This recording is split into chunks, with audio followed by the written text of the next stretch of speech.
waxaan filayaa hadda qofkan idaawanaya inaanu ogeyn qoftiisu cidda ay tahay. wiilka idaawanaya iyo gabadha idaawanaysaaba midba qofkiisa inuusan garanayn baa laga yaabaa. taasina waa ta ugu fiican maxay ahaday loo baahan yahay. waxaan odhan lahaa anu taladu maanta innaga ayayna taalaa. kolley maanta haddii ayn ka saarno qabyaalada dhexdeena oo ayn baabiino oo maxay ahaday takoorkan iyo waxaan iska dayno qof kasta qofkiisa ayuu heli lahaa odhan lahaa.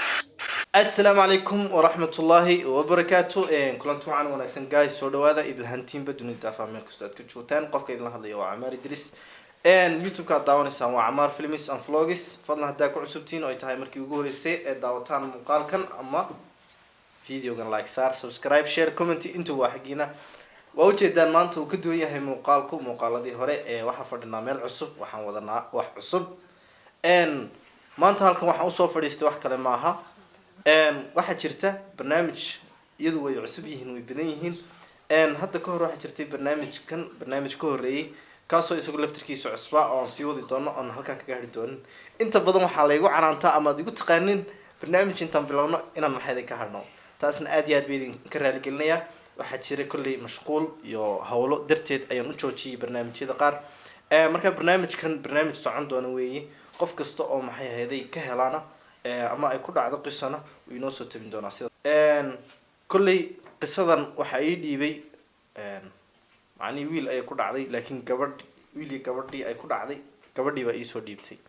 macni waxa la oran karaa markaa gabadha ayaa qisadan si toos ah iigu soo gudbisay oo maxay ila wadaagtay magaceeda waa sheegina laakiin ma sii raacinayno sababtoo ah waxa iga codsaday qofku magaciisa kaliya inaan sheegno.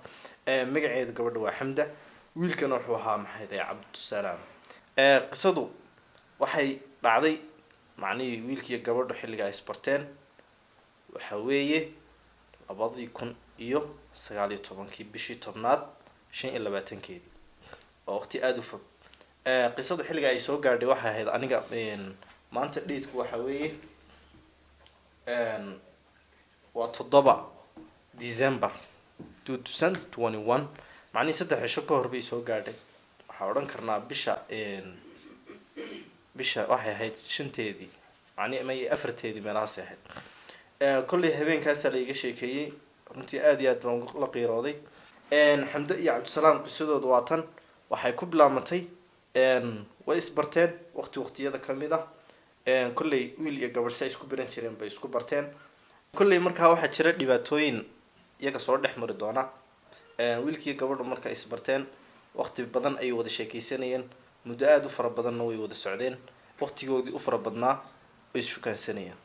macni wax dhib ah oo soo kala dhex maray ma jirto ilaa hal dhib mooyaane. halka dhib waa halka dhib maxay jacaylkooda carqalad ku noqon doona baabiin doona macni jacaylkooda. kulli jacaylku ma baabiin macni wixii dhex yaalay xiriirkii waa go'ay, jacaylkii sidiisii weeye hadda jacaylku uu taagan yahay.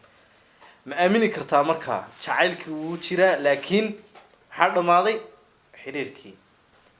say ku dhici kartaa haddaba haddaan kuu sheegayaa say ku dhacayso. wiilka iyo gabadhu wax khilaaf oo dhexdooda jiray ma jiro. waxa dhacday inuu gabadhii wiilkii uu la hadlo oo ku yiraahdo walaalay waxa jirta arrin aan muddo ka qarinayay balse aan jeclaystay in aan hadda kula wadaago maadaama ay nahay dad hadda isfahmay oo wax yar uu ka dhiman yahay guurkoodii ilaa heer guur baa la gaadhayaa. wiilkii gabadhu markay isla gaadheen heer guur waqtigoodii guurka soo dhawaaday ayuu wiilku wuxuu jeclaystay inuu gabadha la wadaago qabiilka uu yahay. waayo labada qof markasta isbartaan inta badan dhalinyarta hadda waqtigii hore ma sheegin dhalinyarta hadda wax qabiil isma weydiiyaan waxay ka waramaan ujeedada oo kaliya ta iyo xiriirka iyo jacaylka. markuu kaasi weynaado baa gadaal la iska ogaadaa, balse waxa kaliya ta ee kala kaxeeyay waxa weeye waa qabiil. macni waxa jira qabiilada qaar macni la yaso ama la takooro aan ilaahdeen. marka wiilka ayaa ahaa qabiilkaas, gabadhuna may ogeyn. waxaan filayaa hadda qofkan idaawanaya inaanu ogeyn qoftiisu cidda ay tahay. wiilka idaawanaya iyo gabadhay daawanaysaaba qof midba qofkiisa inuusan garanayn baa laga yaabaa. Taasna waa ta ugu fiican maxay ahaday loo baahan yahay qabiilka inaan baabiino. Marka wiilkii wuxuu jeclaystay inuusan ka qarin wax walba uu u sheego haddii ay ku qaadanayso iyo haddii kaleba. Gabadhii uu la wadaagay wuxuu ku yidhi waxaa jirta arrin saayasaasa oon kaa qarinayay, waxaana nahay dee qabiilkaa iyo qabiilkaa. Gabadhii aad iyo aad bay u yaabtay. Kolley may filanayn. qof walba qofkuu jecel yahay wuxuu rabaa siduu doonaya inuu noqdo, laakiin ma dhacayso oo siduu alla qadaro. Markaa wiilkii markuu saa ugu sheegay waxay ku tidhi hadda waqti aan kugu jawaabo macnihii aan kugu idhaahdo dee waan ku ogolahay, waan kugu raacsanahay ciddaa tahay iyo waxaa tahayba ma hayo, balse waxaan ku odhan lahaa waqti isii aan kaga soo fikiro. Kolley wiilku way u caddaatay in maxay ahaday dee laba gooraba arrinku uu maxay ahaday marka hore uu imanayay 50-50 oo ahayd. way u caddaatay kolley inay gabadhii dee say sheegisay in ay maxay ahaday dee ka diidi doonto oo maxay ahaday wiilkii halkaa lagu caydhin doono isagoon jacaylkii baaba-ayn. Gabadhu waxa ay tidhi waqti marka aan ka yimid waqti badan kadib ilaa 2 cisho 3 cisho kadib waxaan jeclaystay inaan wiilkii jawaabta si degdega u siiyo. mar waxaan fiiriyaa bay tidhi familkayga, mar waxaan fiiriyaa jacaylka aan u qabo, macnihii saasaan isku barbardhigaa. waxa ii noqon weyday mar inaan familkayga ka go-o, waxa kaloo ii noqon weyday inaan maxay jacaylkayga ka go-o. adi talo way igu ciirtay, wax aan sameeyo waan garan waayey. ilaa hadda wiilkii taleefonka ma qabto, uma jawaabin. wax aan ku idhaahdo waan garan la'ahay.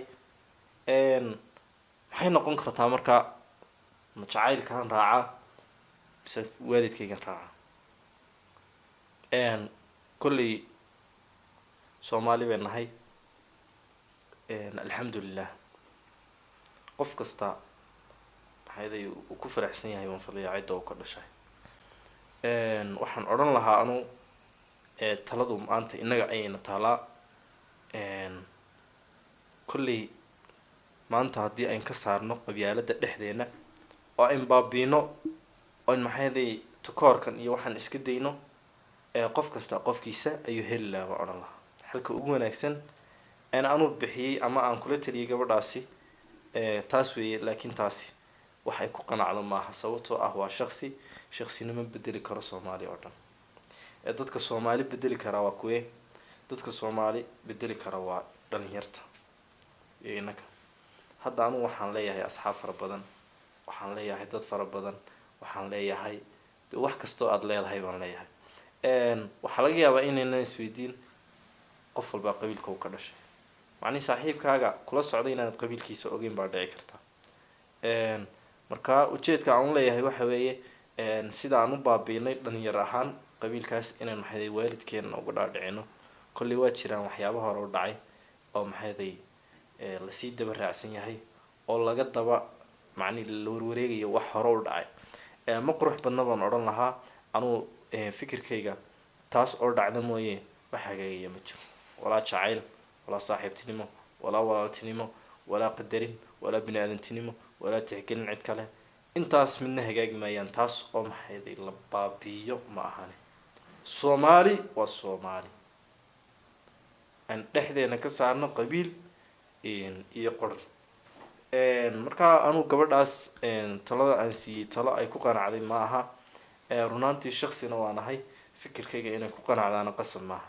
waxaan jeclaystay markaan fikirkayga la wadaagay in aan maxay ahaday idinkana idinla wadaago.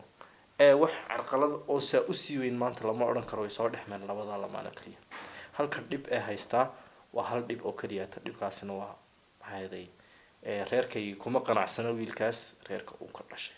macni ma aqbalayaan mustaqbalkayga maxaa la kulmi karaa. markaa gabadhaas maxaan kula tali lahayn dadka indheer garadka abwaanada dhalinyarta ha loo kaco baan odhan lahaa oo maxay ahaday hawshaa hala dhameeyo. maxkamadda Soomaalida idinka weeyaan macnihi mediaha aad iyo aad baad u mahadsantihiin. kolley qisadaas saas ayay igu soo gaadhay.